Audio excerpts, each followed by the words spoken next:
Hi guys, what's up? It's Amanda. Welcome back to my channel. So today I wanted to do a little lesson on the Major Arcana in Tarot. The Major Arcana cards are basically just like the bigger, more powerful energies in the tarot deck. So first you have the Major Arcana, which actually there's like a backstory behind the Major Arcana cards. When it starts out with the Fool card and it goes through like, I guess, his journey kind of.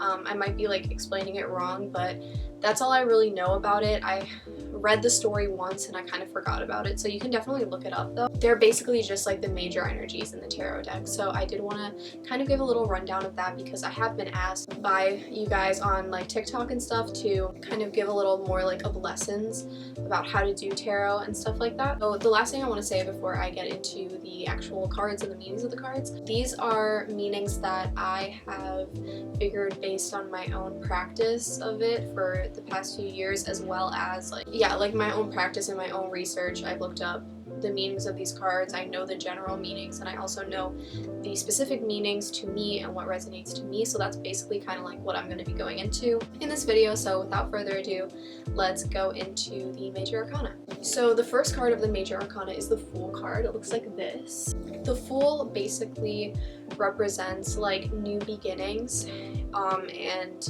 kind of a carefree, careless type of attitude when going forward. You can see this based on the illustration here. So it's just this guy and he's got his dog with him, which, I mean, you can draw meaning from that if you want. Really, divination has no rules. It's like whatever you feel and what resonates with you kind of is like the message that I believe that spirit is trying to give you. With this card, as you can see, it's this guy. He has like barely anything packed in his little like handkerchief thing right there, and he's about to fall off this cliff basically. Oh, and he has also like this white rose or something in his hand, which I've actually looked this up and it has a meaning to it, because this particular flower, I believe that it means something, but you know, you take what resonates and what doesn't. But for me, this card basically means new beginnings, not caring whether or not you're going to fail or fall or make a mistake or anything like that. This is just going forward without the promise of anything, just going with the flow and very much like living in the moment. So that's what that's what the Fool card basically means to me. And these cards can mean different things in different tarot decks. Like for example, I have the Wild Unknown tarot deck, which comes with its own guidebook, which is really nice. I'm going through the Rider-Waite deck just because that one usually doesn't come with a guidebook and it's pretty difficult to grasp those meanings, especially even if you go online, because there's so many different meanings that people put out there. So sorry I'm going on a little bit of a tangent, but that's the biggest thing that I think is important with divination. If you want to get into tarot reading, don't listen to other people's words as fact. You can always take into consideration what other people say, what the book that the deck comes with says, all these things, but at the end of the day, you can put your own meanings to those cards. The most important thing is, like, if I said a meaning to this card, to me this card means new beginnings. This card means a certain thing to me.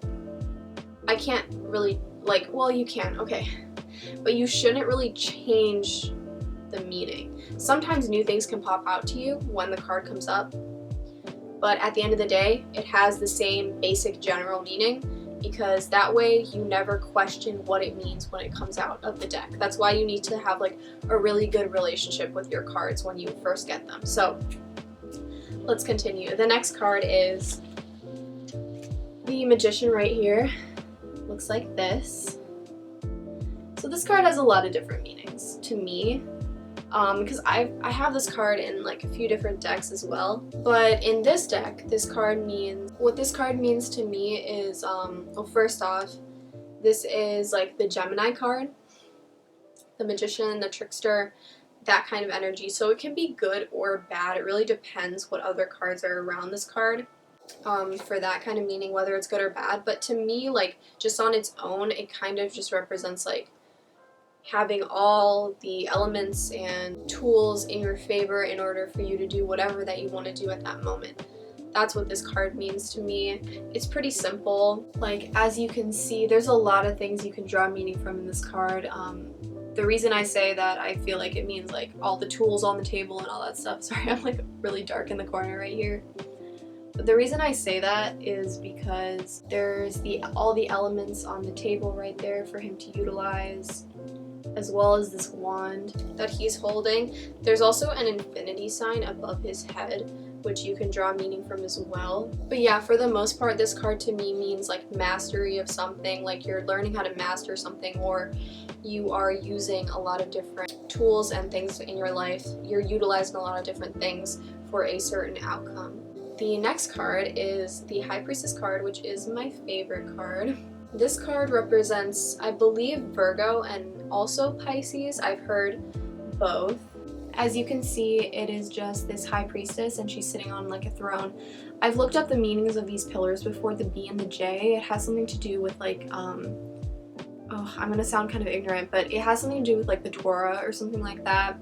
There's also pomegranate behind her.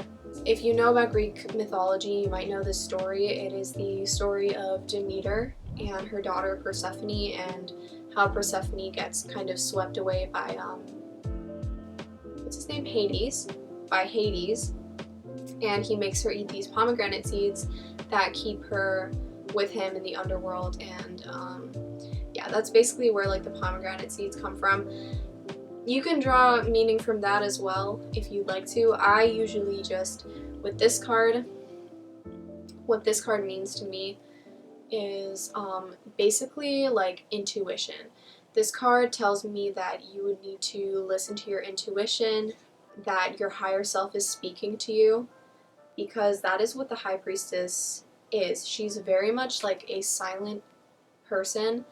It's just like that saying that's like, your intuition is quiet and it speaks once, but your paranoia is loud and it repeats itself. So that's what I think of when I pull this card, is like your intuition is calling you. You need to listen to your intuition more. So next we have the Empress.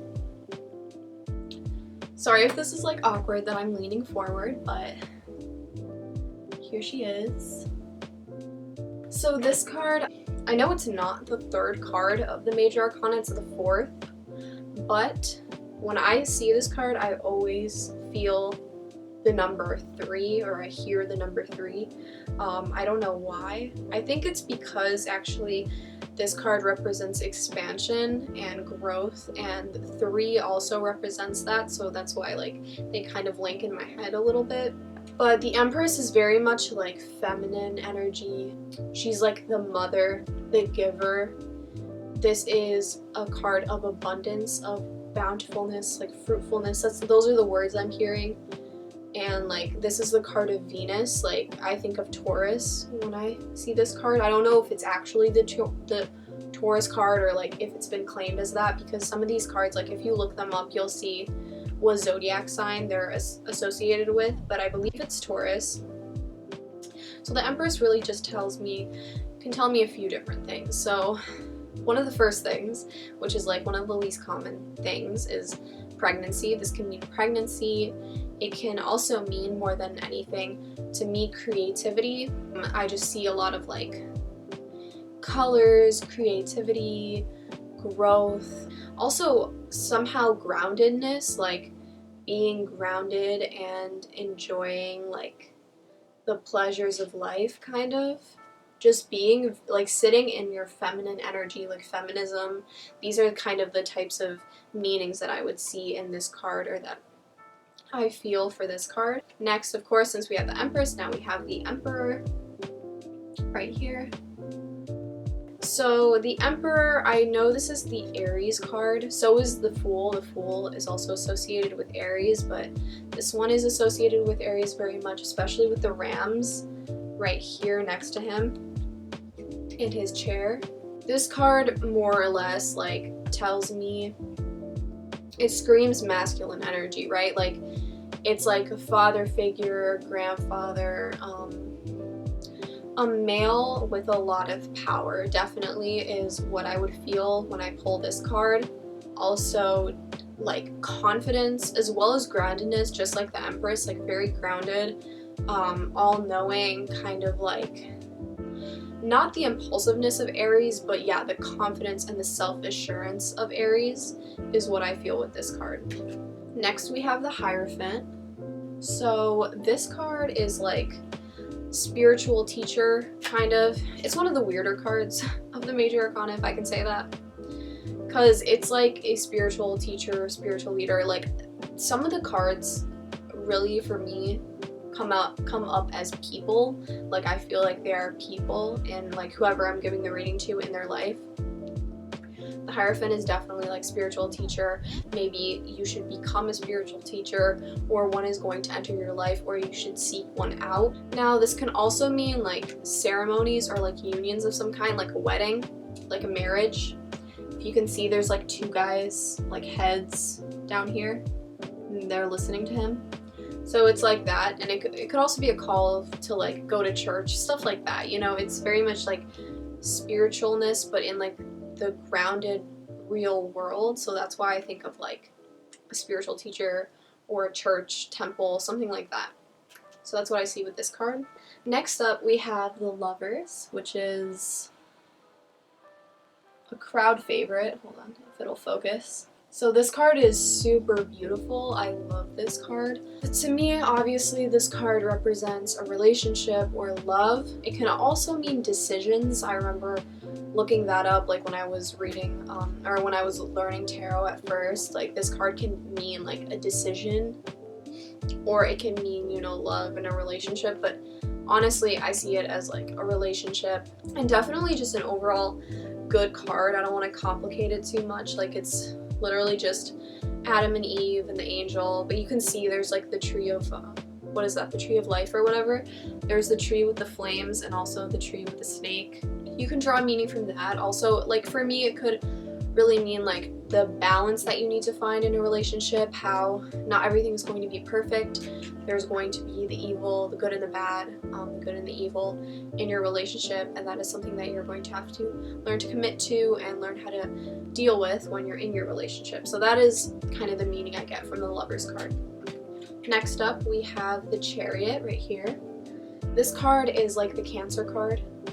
That's the zodiac sign associated with it. And really what this card means to me is just charging forward and being extremely driven. I don't know why it's the Cancer card, because there's not much to do with emotions when it comes to this card, at least for me.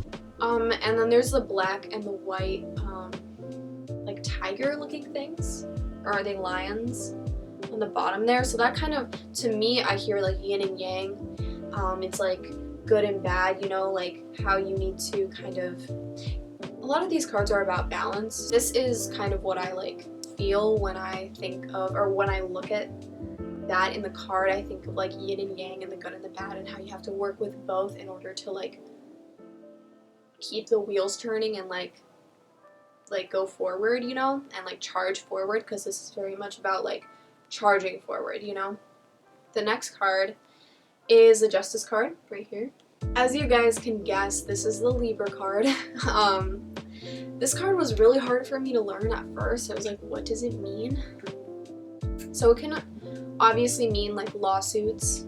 It can definitely mean something to do with the actual law, court, stuff like that. But to me, what this card really means is like, it's like that story, I don't know where the story is from, but it's like that story of those two women who were claiming that this one baby was theirs, and in order to decide, the king said, okay, I'm going to cut this baby in half and you guys can have both.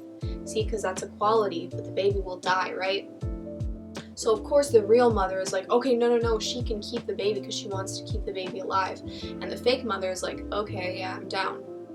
So that's a story that comes to my head when I think of the Justice card. It's basically about, because you know how Libra is very sensitive but at the same time logical, so it's kind of like about the fact that you have to use your logic sometimes in order to do the right thing, even if it hurts someone. To me, if this card gets pulled in a reading, what I would see out of it is just like, this is about using your logic over your emotions to make the right rational decisions, and in order for everyone to get a fair outcome out of the situation. So that's what I would get with this card.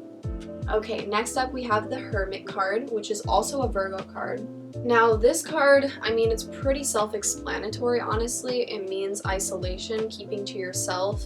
The true, like, message that I get from this card is in order to see your light, you can see there's a star right there in his little lantern. In order to see your light, you need to step away from everyone else, be a hermit for a second, go on a little adventure by yourself, and learn something about yourself in order to see your light. Sometimes you really just need to focus on yourself, and that's kind of the message I get with the Hermit card. The next card, and I'm sorry it's a little ripped up, this is really my oldest deck that I have, and it did get damaged along the way. So the Wheel of Fortune to me really means it's a good card, but sometimes people can find that it has like a bad, not bad, but like it can be a little tricky to me. That's the energy that I get with the Wheel of Fortune, okay? Because with the Wheel of Fortune, obviously good things are coming to you, and this is a good omen, this is a good card, but sometimes the Wheel of Fortune pushes you out of your comfort zone, is what I found. You're definitely being pushed closer to like your life's purpose when you get this card, and it's pushing you to good things and your greatest potential. But there could be like some things along the way that you're uncomfortable with, but you need to, you know, basically have faith. So yeah, that's the energy I get when I pull this card, is just like having faith in kind of like the Wheel of Fortune, letting it take you where you need to go and just trusting in where it's taking you. The next card is the Strength card right here. So as you can see, there is a woman, and she is kind of closing this lion's mouth, but it appears that she's doing it pretty gently. And that is kind of the message of the Strength card. Strength isn't all about like brute force, it's also gentle and quiet. And that's what this card kind of means to me, is with the infinity symbol, I get that we have kind of an endless reservoir of strength within us in order to prosper and grow and continue on in our lives. And this is the Leo card, as you can see with the lion. That's why the lion is kind of there, because yes, lions are very strong and lions are pretty scary, but at the end of the day, they can be very gentle and they kind of just chill. Like that's kind of the energy of this Strength card, is like find that inner strength within you, find the reservoir, and continue on in your journey. So next up we have the Hanged Man. So this is like the Pisces card, and I actually love this card. I strive to attain this energy. This is like the most unbothered energy. It's kind of like, see, because it's this guy just hanging here, okay? And he's hanging there unbothered, but he put himself there. So this card really means like changing your perspective, finding a new one in doing nothing, absolutely nothing, because in our lives we feel such a need to control everything and control the things in our life and make plans and do this and do that. At the end of the day, your plans are probably going to fall through. Plans don't, like, things do not always go to plan. And at the end of the day, there's only so much we can control. So this is about releasing control. So if I got this in a reading, I would tell the person to release control, try to find a new perspective in not doing anything. See where that gets you. Let the universe take care of it, period. This is really a card of faith, especially, like, you have to have faith in order to just let something else handle it. It's not your job. Now is the time for you to rest. Be the Hanged Man, hang there and watch it happen. That's just the energy of this card. Alright, so next up we have the Death card. Now, this card scares a lot of people, but it actually isn't the worst card of the Major Arcana, in my opinion. This card just means transformation and change. If you couldn't guess, this is a Scorpio card. Yes, it can be intense. I mean, it makes sense coming after the Hanged Man, because it's just like you get to watch the death of something. This is releasing the old and allowing the new to come in, because everything dies and everything is reborn. So with this card, like if you could imagine a rebirth card, that's kind of what this means. Like I hate negative cards, and I don't think there's any such thing as a negative card, except for like the devil card, which I'll get into. I do like to focus on the positive of the cards. Like instead of saying something bad, like, ooh, you pulled the death card, oh no, like I try to give advice. So what is the advice that comes with death? Be accepting to the change, be accepting to the new. This thing that died, it's not actually someone dying, okay? You can relax, it's fine. Doesn't mean someone's gonna die, it just means some old way of life is going to die. Some way of life is going to end. So that's what I get with this. It's not a bad thing. I would just say accept the rebirth, heal from the death and the loss of whatever you're leaving behind the best you can, but also recognize that this is a necessary transformation because something better is coming. So that's what I get with the death card. Next up, we have Temperance right here. Now, I also love the Temperance card. This card, I've heard that it's Pisces, but it's also Sagittarius, so I don't know. Could be one of those. As you can see, this angel has one foot in the water and another foot on land, as well as two cups that he is pouring into one another. So this card is like balance, but on a different level. This is like purifying your soul and balancing your emotions and life. For me, this is more of like a purifying type energy. So if I would pull this card for someone, I would definitely say to try to purify and cleanse the toxins out of their life and even out of their body. I don't know why, but I really also get like a physical type of meaning from this card. That's just me though, you know, if you look up the meanings of this card, there's a lot of different ones, and also for a lot of different kinds of readings. There's a lot of different meanings to this card. It's a little more, what's the word, vague, I guess. But yeah, that is the Temperance card. And now we have that card. Yep, the Devil card. Now this card in appearance is very similar to the Lovers card, if you couldn't tell. It has Adam and Eve, but this time they are chained to the devil. So yeah, this card means very simply addiction, toxic relationships, toxic addictions, and toxic ties. Things that you are chaining yourself to that you don't need to, that are toxic for you. So that's what I mean when I say that the Devil card doesn't really have a good meaning. Like a lot of the other cards, I would say every other card has a positive twist to it. This card is rough, okay? It means that you are stuck somewhere, or you feel that you're stuck somewhere, because you're not actually physically stuck there, but it feels like you are because you're chaining yourself to it. So that's what I would say when I would get this card, is that there is a situation, a person, something that is extremely toxic for you that you need to let go of. Angels and God and everything is like the spiritual and everything you can't see, whereas the devil is more of like the physical world, physical things. Like, for example, this card can represent drugs, drug addiction, like I said, toxic relationships, sex addiction. Like, it can represent sex in general, like just stuff like that is very physical, that takes you out of your spiritual like mind and your higher self and very much into your body. This is like descending to hell. It sounds really bad. I don't like this card when it pops up in readings, and luckily it like never does, but yeah, that is the Devil card. The next card we have is the Tower. With the Tower card, as you can see, there is a building and it's crumbling, and it's also engulfed in flames, and there's two people falling out, okay? Also, there's lightning striking it. Like, there's a lot going on in this card. This card is actually less scary to me than the Devil card, and I'll tell you why. If you pull this card, you're in for kind of a rough time. You're in for a wild ride for sure, because something that, I mean, it's very fitting that it comes after the Devil card. Oh, by the way, the Devil card is a Capricorn card, and the Tower is, I believe, Scorpio. It's very fitting because it's like you're in something toxic, and the universe said bye and took it away, and now your world is in shambles and it's completely messed up because your foundation that you built things on was bad, and now the universe said we're going to fix that for you, but it's going to feel like we're ruining everything. So that is kind of the energy of the Tower. It's very much like, it's like the Death card, but like more in your face. It's definitely more like abrupt, and it's there.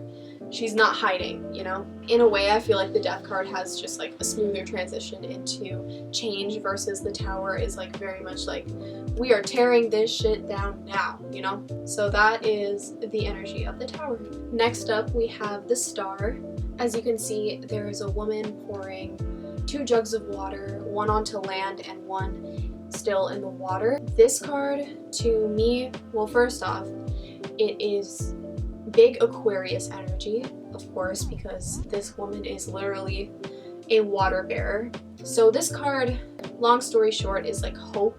It's like a light kind of feeling and a hopeful feeling that everything is working out. You are being watched, you are being protected, you are being taken care of. It can also mean like dreams and fantasies and like stuff like that, but really at the end of the day, this card just is a message of hope. The next card we have is the Moon card. So this is the Pisces card. It represents illusions. The story behind this card is, you know, when it's dark out, when it's night, and you start seeing things that you know aren't actually there, like your mind plays tricks on you. That is the energy of this. So if I would pull this card for someone in a reading, I would definitely say to not trust everything at face value. Wait until the sun rises, you know, metaphorically. Wait until you can see things a little more clearly, because chances are some of the things that you're seeing are not real. They might be illusions and things like this. So yeah, that is the Moon card. Next up, we have the Sun card. Now in this card we have a baby riding a horse and sunflowers in the sun. This card is very much kind of self-explanatory as well. It's also the Leo card. It means being confident and out in the open and not caring what anyone thinks about you, to me anyways. And I just feel very vibrant and bright, and I feel just energy radiating everywhere. This is a great card. It's definitely a message to have confidence in yourself, and it can also mean that you're just like beautiful, you know, things like this. It's a lot of positive energy, positive messages with the Sun card. Oh, also, I believe in one of my TikTok readings I pulled the Sun and I said everything's going to come to light. That's another thing. For me, that's just a message that I heard in that video, that yeah, at the end of the day, everything is going to be in the light. Everything's going to be seen. So always be honest and truthful and be yourself. Be yourself, because you're going to be shown off. Like, you're going to be seen. So might as well know who you are and be confident in who you are. Next, we have the Judgment card. This card was also a little difficult for me to learn at first. Well, first off, there's all these people in coffins, and they're like out of their coffins, and they're like, hallelujah, kind of like to this angel with the trumpet.